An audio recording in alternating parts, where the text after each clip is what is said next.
எல்லாருக்கும் வணக்கம். நம்ம அழகே அழகு சீரியலில் இந்த கொடைக்கானல் ட்ரிப் முடிகிறதுக்குள்ள எப்படியாவது இந்த மதி உன்னை சுற்றி சுற்றி போகிற மாதிரி பண்ணணும்.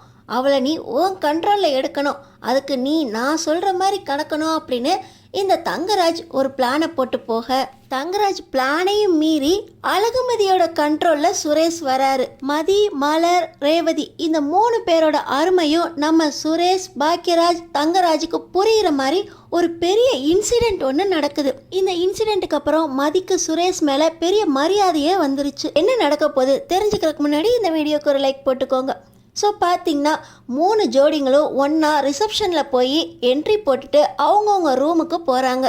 டேய், நம்ம ரெசார்ட்டில் 3 குட்டிங்க வந்திருக்குங்கடா. 3ல் 1 உஷார் பண்ணால் கூட போதும், நம்மளுக்கு இந்த வாரம் விருந்து தான் அப்படின்னு பின்னாடி இருந்து 3 பேர் பேசுகிறாங்க. டேய், ரெசார்ட்டுக்கு வந்தவங்க மேலே கை வைக்கக்கூடாதுன்னு சொல்லியிருக்கேன். இந்த ஹோட்டல் என்னோடது, சும்மா இருங்கடா அப்படின்னு அந்த 3 பேரில் ஒருத்தன் சொல்ல, டேய் 3 குட்டியையுமா கேட்குறோம், ஏதாவது ஒன்றை தாண்டா உஷார் பண்ண போகிறோம், கொஞ்சம் தயவு பண்ணுடா அப்படின்னு அவங்க 3 பேரும் பேசிக்கிட்டு இருக்க. இங்கே ரூமுக்கு வந்ததுக்கப்புறம் நம்ம அழகுமதி சுரேஷ்கிட்ட எனக்கு கொஞ்சம் ஃப்ரெஷ்அப் ஆகணும், கொஞ்சம் வெளியே போங்க அப்படின்னு சுரேஷ்கிட்ட சொல்கிறாங்க. சுரேஷ் பார்த்திங்கன்னா வேகமாக டார்ச் அடித்து ரூமில் இருக்க லைட்டெல்லாம் ஆஃப் பண்ணி கேமரா ஏதாவது இருக்கா அப்படின்னு செக் பண்ணுறாரு. இங்கே வந்து உங்கள் போலீஸ் புத்தி போகலையே, வெளியே போங்க, அந்த மாதிரிலாம் எந்த ஒரு கேமராவும் இங்கே இருக்காது அப்படின்னு நம்ம அழகுமதி சுரேஷ்கிட்ட சொல்ல, எதுக்கும் உஷாராக தான் இருக்கணும், நீ ரூமை மூடிக்கோ அப்படின்னு சொல்லிட்டு இங்கே சுரேஷ் வெளியே வர அந்த 3 பேரும் சுரேஷ் கண்ணில் படுறாங்க. இவங்க இந்த ரெசார்ட்டில் என்ன பண்ணுறாங்க, இவனை எங்கேயோ ஒரு திருட்டு பசங்க லிஸ்ட்டில் பார்த்த மாதிரி இருக்கே அப்படின்னு சுரேஷ் யோசிக்கிறாரு. பார்த்திங்கன்னா அங்கே இருக்க ரிசப்ஷனிஸ்ட் சுரேஷை கவனிச்சிடுறாங்க. சார், உங்களை பார்த்தா போலீஸ் ஆஃபீஸர் மாதிரி இருக்குது, நீங்கள் எஸ்ஐன்னு சைனும் பண்ணியிருக்கீங்க, அதனால் சொல்கிறேன் சார், இந்த 3 பேரில் ஒருத்தர் எனக்கும் சந்தேகமாக தான் இருக்குது, ஆனால் இன்னொருத்தர் இந்த ஹோட்டல் ஓனரோட பையன், இன்னொருத்தர் இங்கே இருக்க ரூம் பாய் சார் அப்படின்னு நம்ம சுரேஷ்கிட்ட சொல்ல, எதுக்கும் கொஞ்சம் உஷாராக தான் இருக்கணும், இவங்களெலாம் எதுக்கு ரெசார்ட்டில் விடுறீங்க அப்படின்னு சுரேஷ் கேட்க, இல்லை சார் இதெல்லாம் நம்ம ஓனரோட ஆர்டர் அப்படின்னு ரிசப்ஷனிஸ்ட் சொல்லிடுறாங்க. இப்போ சுரேஷ் மதி வெளியே வந்ததுக்கப்புறம் உள்ளே போகிறாரு.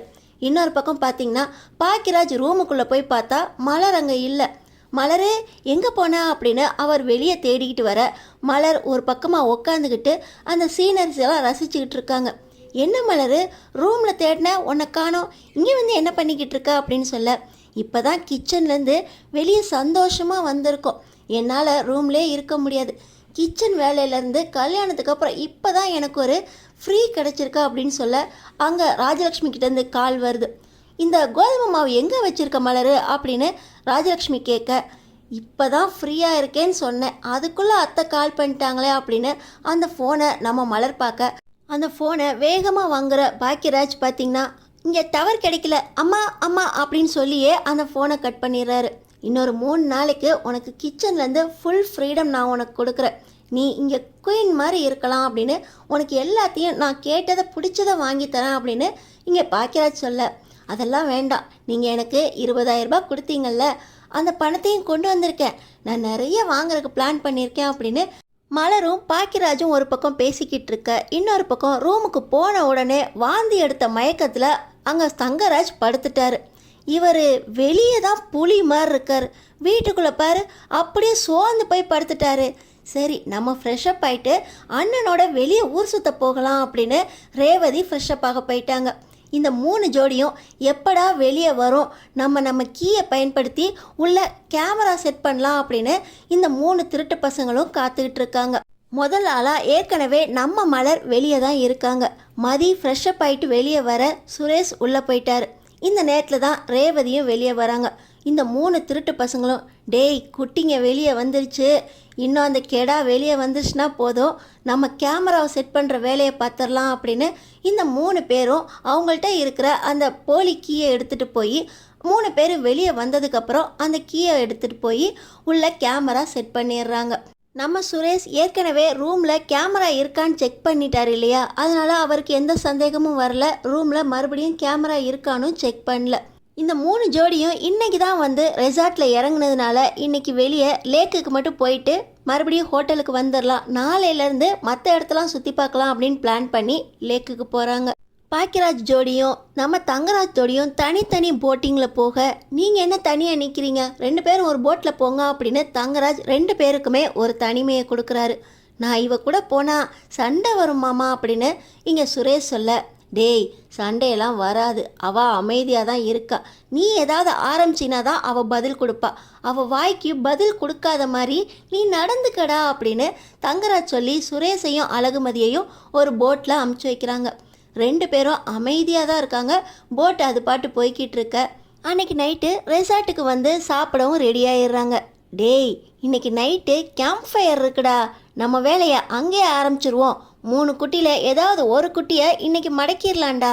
நீ என்ன பண்ணுற, கேம்ப் ஃபயர் அப்போ ஜூஸ் கொடுப்போம்ல, அதில் கொஞ்சம் அந்த மதுவையும் கலந்துரு, அதுக்கப்புறமா ஏதாவது ஒன்று மயங்கி ரூமுக்கு வரும், அப்போ நம்ம ஆட்டத்தை முடிச்சிடலாம் அப்படின்னு சொல்லி கேம்ப் ஃபயரில் ஜூஸ் எடுத்துகிட்டு வராங்க.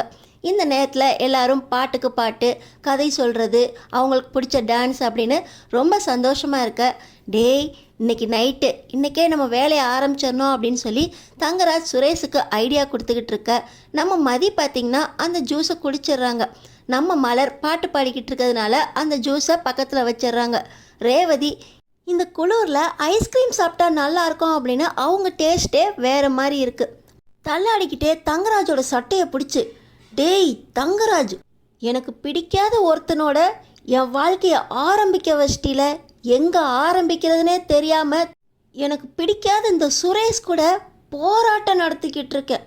வீட்டில் அத்தையும் மாமாவும் 1008 கண்டிஷன் போடுறாங்க, ஓடுறது கூட தப்பான், நான் எங்கடா போய் முட்டிக்கிறதுனே தெரியல, இதில் இந்த கொடைக்கானல் ட்ரிப்புக்கு வேறு என்னை கூப்பிட்டு வந்திருக்கீங்களே அப்படின்னு தங்கராஜோட சட்டையை பிடிச்சி கேட்க, மாமா அவ கண்ட்ரோல்லையே இல்லையே, இவளை எப்படி நான் கண்ட்ரோலுக்கு கொண்டு வருதா அப்படின்னு சொல்லி, என்னாச்சு மாமா இவளுக்கு, ஜூஸை குடிச்சிட்டு இப்படி உளறிக்கிட்டு இருக்கா அப்படின்னு சுரேஷ் நம்ம அழகுமதியை கூட்டிகிட்டு ரூமுக்கு போக, நம்ம மலர் சரி சரி இன்னைக்கு கேம்ப் ஃபயர் அவ்வளோதான் போல், ஜூஸ் வேறையா, இந்த ஜூஸை நான் அப்புறமா குடிச்சிக்கிறேன் அப்படின்னு அவங்க வச்சுட்டு அவங்களும் ரூமுக்கு போயிடுறாங்க.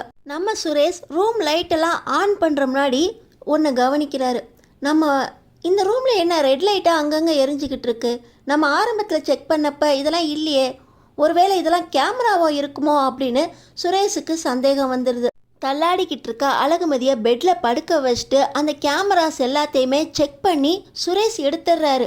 இது எப்படி ரூமில் அப்போ செக் பண்ணலப்ப இந்த கேமராஸ்லாம் இல்லை, இப்போ இருக்குது, அப்போது நம்ம செக் பண்ணதுக்கப்புறம் ரூமை திறந்து கேமரா செட் பண்ணியிருக்காங்க, யாரோட வேலையாக இருக்கும் அப்படின்னு சொல்லி சுரேஷ் ரிசப்ஷனில் போய் எங்கள் ரூமில் இந்த கேமராஸ் எல்லாம் கண்டுபிடிச்சிருக்கேன், நான் சப் இன்ஸ்பெக்டர் தெரியும்ல, எனக்கு விஷயம் தெரிஞ்சாகணும், இந்த ரூம்ஸோட டூப்ளிகேட் கீஸ் எல்லாம் நீங்கள் தான் வச்சுருக்கீங்களா இல்லை வெளியே யார்கிட்டையாவது கொடுத்துருக்கீங்களா அப்படின்னு போய் விசாரிக்க, அந்த ரிசப்ஷனிஸ்ட் சார் எப்போவுமே நாங்கள் இன்னொரு கீஸ் பேர் வச்சுருப்போம், அந்த கீஸ் எல்லாமே ஓனர் பையன்தான் இன்சார்ஜில் இருக்கார், உங்கள் ரூமில் கேமரா எப்படி வந்துச்சுன்னு தெரில சார், எங்கள் ரெசார்ட்டுக்கு இந்த கொடைக்கானல் நல்ல பேர் இருக்குது, வீணாக்கிறாதீங்க சார், நான் எப்படியாவது இதை விசாரித்து ஒரு நல்ல நடவடிக்கை எடுக்க சொல்கிறேன் சார் அப்படின்னு ரிசப்ஷனிஸ்ட் சொல்ல, அந்த ஓனர் பையன் தானே அந்த 3 பேரில் ஒருத்தராக நின்னது அப்படின்னு சுரேஷ் விசாரிக்க, ஆமாம் சார், இதுக்கு மேலே நான் பார்த்துக்கிறேன், யாருன்னு நினச்சி எங்கள் வீட்டு பொண்ணுங்க கிட்ட விளையாடிக்கிட்டு இருக்கானுங்க அப்படின்னு சுரேஷுக்கு பயங்கர கோபம் வருது.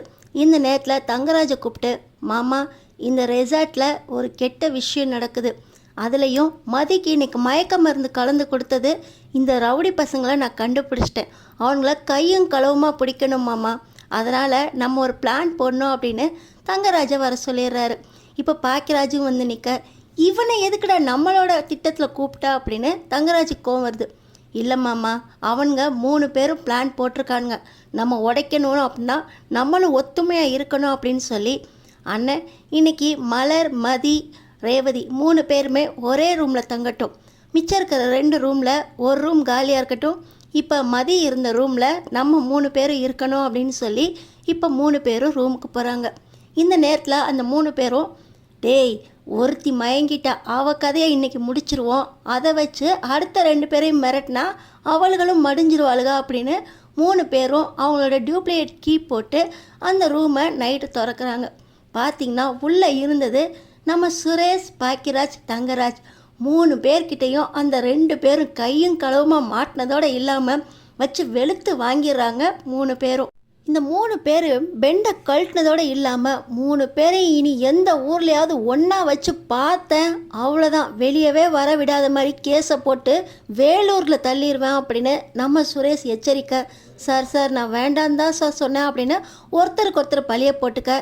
டேய், என் ரெசார்ட்டில் வச்சே என்ன பழி வாங்குறீங்களா அப்படின்னு இன்னொருத்தர் சண்டை போட, இன்னைக்கு நைட்டை அவன் ஊரை காலி பண்ணிட்டு அவன் ஊருக்கு போய் சேர்ந்துடணும் அப்படின்னு சுரேஷ் எச்சரிக்கை.